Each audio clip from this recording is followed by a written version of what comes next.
Yeah, hello, welcome to another edition of Share Knowledge. Today we'll be looking at the 2026 World Cup qualifier, Group C for Africa categories, which include Nigeria, Zimbabwe, Lesotho, South Africa, Rwanda, and Benin. So we'll also be looking at possible qualification scenarios for the top three major teams, that is Benin, South Africa, and Nigeria. We would also look at how each team could still qualify and how Nigeria in particular can still qualify.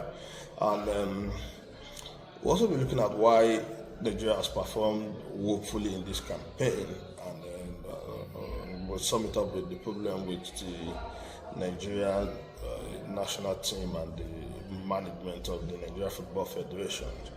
So now, if you look at Group C, which I also call the Group of Chaos, you will see that Benin Republic topped the group by playing 9 games, won 5, lose 2, draw 2. Goal favor is 12, goal against is 7, and goal difference is +5. And they are currently on 17 points. South Africa are on the second position, played 9 games, won 4, draw 3, and lose 2. Their goal favor is, of course, +12, goal against is 9, and their goal difference is +3. They're followed by Nigeria with 9 games, play 9 games, won 3, draw 5, and lost 1. Goal favor is 12 goals, goal against is I think 9 goals, and they are currently on +3. South Africa as well is on +3, and Benin Republic is on +5, and Nigeria is on 14 points. Now, another scenario we would like to look at is how these teams could qualify for the World Cup. If you look at Nigeria, the possible scenario for Nigeria qualifying for the World Cup would be that South Africa drop point against Rwanda in the final games, and then they win the Republic by either 1-0, 1-0 is enough, 2-0, 2-1. But if they win Benin Republic by if they win Benin Republic like 3-2, that would be dangerous and devastating for them, because that would mean that Benin Republic would qualify head-to-head with 2 away goals. Now, if they win by 1-0, that means that they'll be on +4, Benin Republic will be on +4. Then Nigeria will qualify by 1 away goal against Benin at home, because they lost to Benin by 2-1. If they won by 2-0, that means Nigeria will be on +5, Benin Republic will have to drop goals to +4, and then Nigeria will qualify by merely goal difference, 1 goal. If Nigeria wins by 2-1, it therefore means that both Nigeria and Benin Republic will tie on goals and points, +4, and then what would happen is that Nigeria will qualify by fair play, because Benin Republic had 14 yellow cards while Nigeria had 7 yellow cards. Now, Benin Republic only need a draw to advance and proceed to the World Cup in 2026 in the United States, Mexico, and Canada. South Africa, whereas, need to win and hope that Nigeria help them beat Benin Republic. So if South Africa wins, they'll be on 18 points. If they hope that Nigeria beats Benin Republic, Nigeria will fall on 17 points, and Benin Republic will remain on 15 points. Now, let us now look at how Nigeria can specifically, advance to the World Cup. Now, since it happens that the Eritrean national team had withdrawn from the World Cup qualification because of the problem of their players running away from the national team whenever they get abroad to seek political asylum. Let us now look at how Nigeria could still qualify as one of the best placed runner-up of all the 9 groups. Now, a circular, in reference to CAF circular, letter dated 18th May 2023, related to the organization of African qualifiers of the World Cup 2026. Okay, so the following criteria were set for qualification to FIFA World Cup 2026. All 54 African associations are divided into 9 groups, 16. The first of each team will qualify directly to FIFA World Cup 2026 according to the result of each group, in conformity with the criteria mentioned in the regulation of FIFA World Cup for the preliminary competition, Article 11.5. So the best 4 runner-up play a centralized continental playoff to determine the African team which will play the intercontinental playoff. So in consideration of withdrawals and or circumstances that may reduce the number of teams in any group fewer than 5, the following criteria will be applied to determine the best runner-up. So determine the best runner-up of all the 9 groups.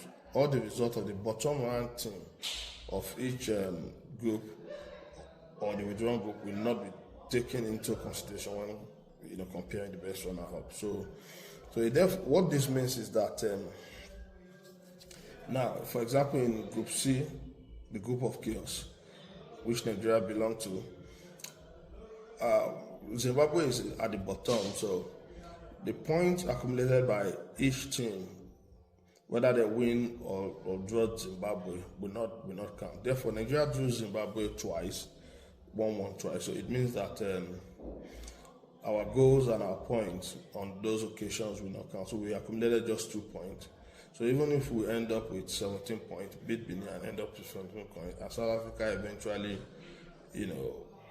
qualify ahead of us by beating Rwanda, so Nigeria will eventually land at 15 points. So this is the current standing of those in the best place runner-up. So in that standing, we have Gabon leading currently by around 16 points, followed by Cameroon.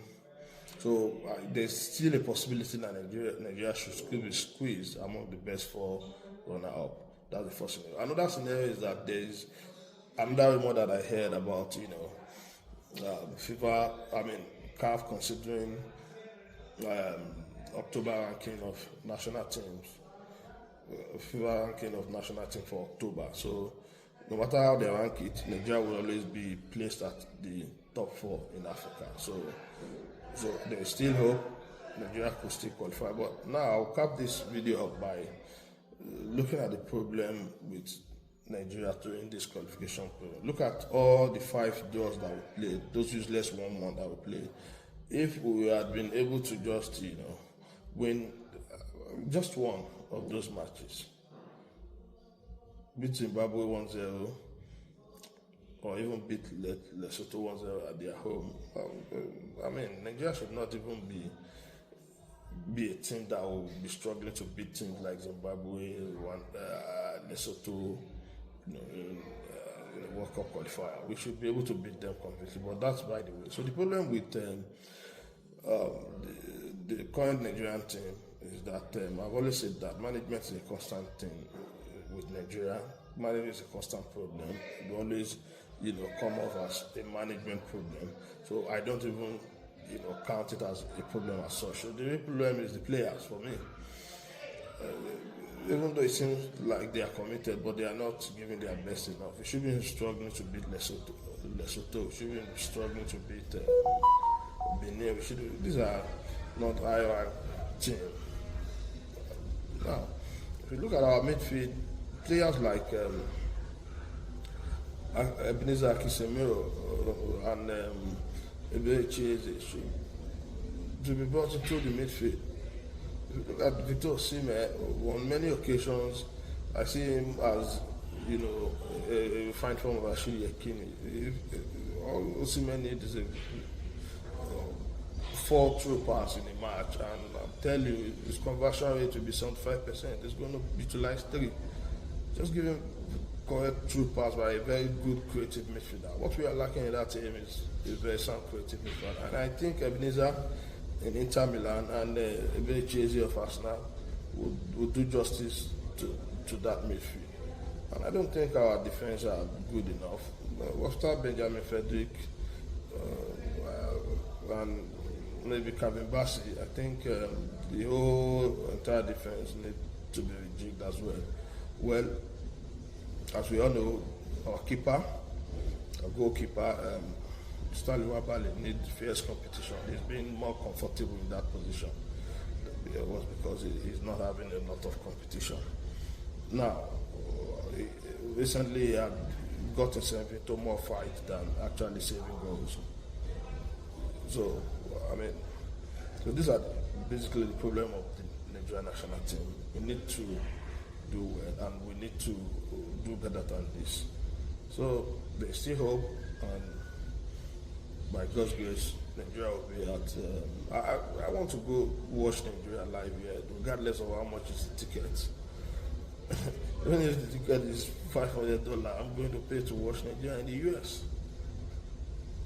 How many communities of Nigeria happen to be? We happen to have one of the largest communities of Africans in the United States.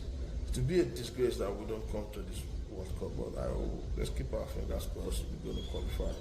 Thank you very much.